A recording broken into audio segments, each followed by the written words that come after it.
Good afternoon, YouTube. It's the one and only Kentucky Snuff here with World of Snuff, Season 1, Episode 3.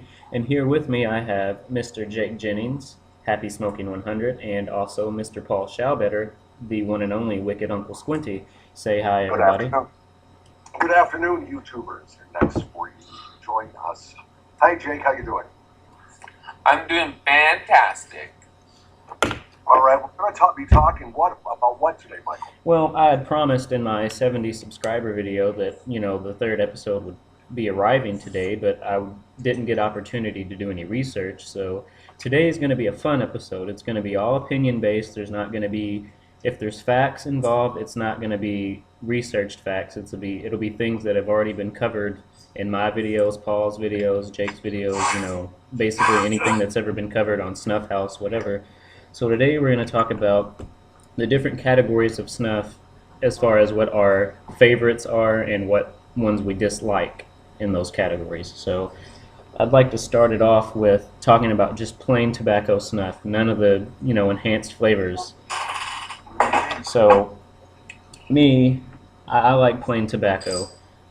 It's kind of hard to pick one because a lot of them are similar, but there are ones that are a lot different, just based on what type of tobacco you're using, whether you're using Virginias or Latakia, Perique, whatever. But a really good one, in my opinion, is the Samuel Gawith Blue Crest. That's one that comes to mind when I talk about natural tobacco. And then a second one that I really like is the Viking Blonde. Both very, very good plain tobaccos. Boring. Viking Blonde. Boring. It's very good, though. I have to agree with you. No, I agree with you on the Blue Crest. That's why I was applauding. I think if you're looking for a good, fluffy, very easy to take plain tobacco snuff, very nice rounded tobacco flavor without being toasted, it is the Blue Crest and its toasted brother Red Crest, which when we talk about toast, don't let me forget to bring that one up. Right. But I think Viking Blonde, from my perspective, it doesn't get much more pedestrian. Jake, what are you blowing out of your nose right now? Some 41 photo white elephant. Of course. Of course. Jake is addicted to the 41 photo white elephant. While we're talking about a plain snuff, let's not, unless you're putting the Indians in a different category, let's talk about the 41 photo white elephant. 6 photo cheetah, Delacchio white, 41 photo white. Yeah, I mean, those are plain tobacco snuffs too, right? Right. Yeah, for the most part. As long as you don't focus on, some of the more heavily incensed ones like the 6 photo cheetah, if you take away all of that incense, yeah, you're left with a really nice plain Indian-based tobacco. Well, let's get rid of the cheetah then, and let's talk just specifically about a snuff like the Delacchio white, which has no perfume to it. All right, yeah, we can talk about that. We can make some comparisons. Or the 41 photo white elephant. I mean, do you count those among plain snuffs? I do. Cheetah, yeah, okay. So, Jake, what are your favorite plain tobacco snuffs? I have to say 41 photo white elephant, Viking Blonde, and what's it called? Snafu Plain by Fubar. I just thought of that just before. One that I haven't had. I've never had the Snafu Plain. It's very good. You're missing out. Oh, there's stuff on the floor. To the list. So, Michael, I have a question for you. What's your question? How do you like that super cheetah? That super cheetah, I haven't really spent much time with it, so I really can't offer an opinion on it. Right, we're getting ahead of ourselves because we're still on plain snuffs. Right. So far, our top list includes the Samuel Gawith Blue Crest, Snafu Plain, Viking Blonde, and a high nicotine like the Delacchio White, The only plain stuff is the Willie P. That's a really good nicotine hit. Yeah, it's a good nicotine hit, but it's a terrible snuff. So what's your next category, Mr. Kentucky Snuff? Well, let's go ahead. Let's talk about toasts, since we did bring up that kind of briefly. My turn, Lundy Foot. Lundy Foot, one that I've never had. Amen. Once again, you guys have had it, I haven't. I can't offer anything on that. Ones that I can talk about, first and foremost, the Freiburg and Trayer High Dry Toast. That's a toast staple. If you're going to talk about toast, that's going to come up in the discussion somewhere. Yeah, actually, I think if you're going to try a toast for the first time, that's actually the one to get. That's the archetypal, to me, the archetypal toasted snuff, and it's nearly identical twin, the Irish High Toast 22 from Wilson's of Sharrow. Those are definitely, that's the archetypal toasted snuff. Start there, I think. Right. And another toast that I like, I mean, I said Lundy Foot right away, but if we're just talking the commonly available toasted snuffs, I was really, really pleased with Red Crest. Really pleased with it. It is not heavily toasted.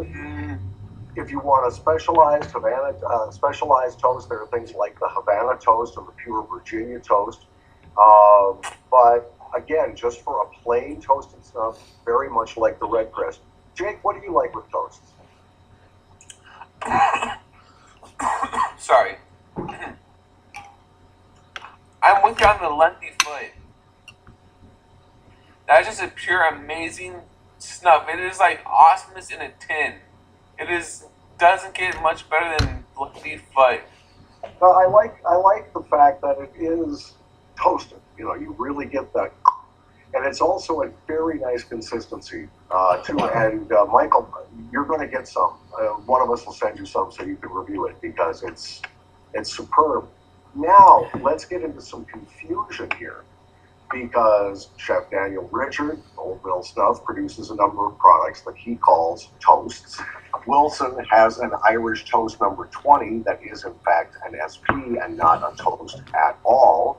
You have the Toke almond toast, and are you going to live there, Jake? Yeah.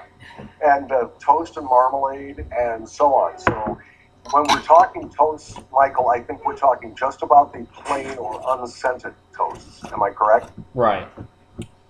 But Okay. but I mean, there is, like you brought up a good point, about specifically the Old Mill, because a lot of Daniel's toasts, they do kind of defy what people think of when they think of a toasted snuff or an American Scotch even. Like Right, and we didn't bring up Scotch. I know, but I'm mentioning it Yeah, because it's right, go ahead. but one that I can think really defies the toast staple is the Old Mill Toast and Jelly. There is nothing toasty about this as far as what you would think of, that nice burn, that really, a lot of them that you get that really buttery smell that I don't get. I don't get a buttery smell from toasts. You don't? I don't. Oh, that's too bad. But because it's there, I think. But the Toast and Jelly, I mean, it's finely milled, but it's moist and it's fruity. I don't think of toasts when I think of moist and fruity. Moist and fruity. No, you think of last Saturday night. Exactly. Exactly. No, park, telephone. You guys just go ahead without me. I'll try to find the switch. But anyway, the Toast and Jelly, it's really fruity. It's really good, but it is a toast. It's a toast in name, at least, and it's a really fine offering if you're looking to branch out from traditional toasts. There you go. Next, Another good toast is toast and marmalade. Toast and marmalade's a really good one. Yeah. It tastes no joke, like a piece of toast with marmalade jelly on it. Another Right, good I one. get more of the toasted scent from the toasted marmalade, but I get more of a fresh, jelly, buttery sort of vibe from the toast jelly from Old Mill. Right.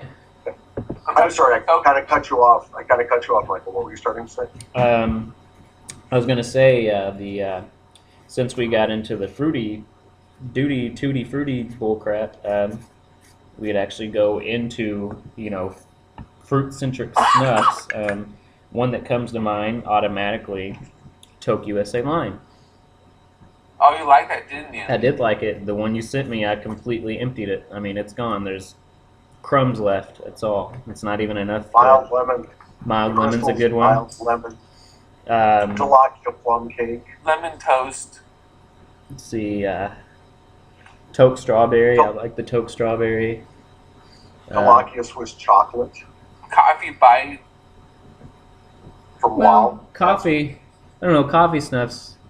At this point, there's a lot of them that are trying to mimic, the old school.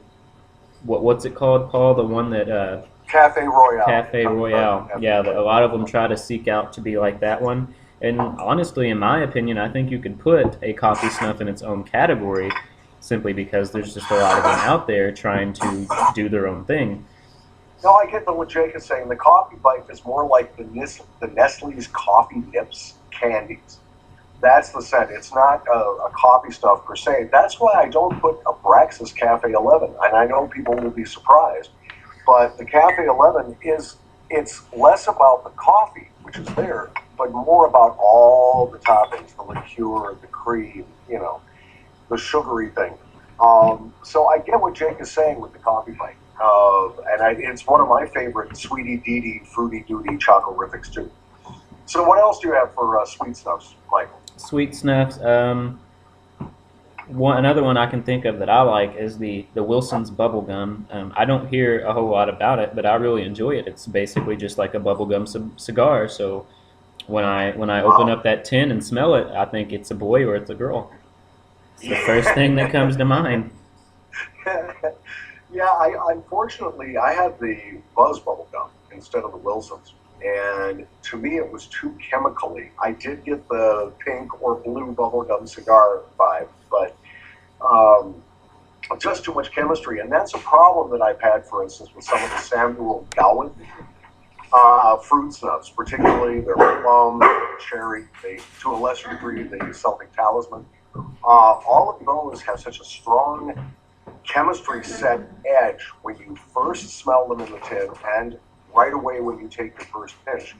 Gratefully, with most of those, that chemistry subsides within about 2 minutes and leaves you with a nice, long, persisting fruit scent. But there's an awful lot of bad chemistry set smells, and I'm not just pointing at Samuel Gallup either, in the Sweetie Dee Fruity Duty Chocolarific type stuffs, just as there seems to be with toppings for pipe tobacco. Back to you. Another one, and it's not as fruity as the name would imply, but it's the Temptation Grape Concord, which Love it. It's a really, really nice grape snuff, but it's not necessarily as sweet as a lot of the other fruity snuffs. No, It's delicious. no celery, Sweetie Dee Fruity Duty. Not you. Wow, apple pie by Wow. Haven't had it. That